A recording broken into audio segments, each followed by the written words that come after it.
lai pa maju pagi lai pa san lay thiệt đẹp lai bồi là mẹ tóc nhìn ai bớt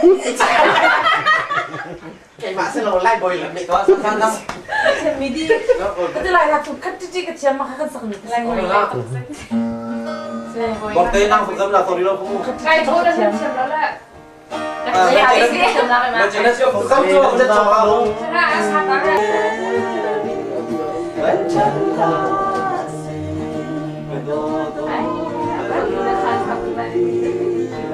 bởi vì thằng đó bên sao tôi mà ca Ai sẽ lưu ai sẽ đi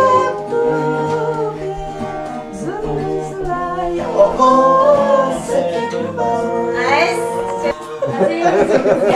Hallelujah.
Saya kedua aku jauh bikin lah tu bikin sambil dia. Saya không thật tên sa đây không? Sisa. Sắp khám phá ra.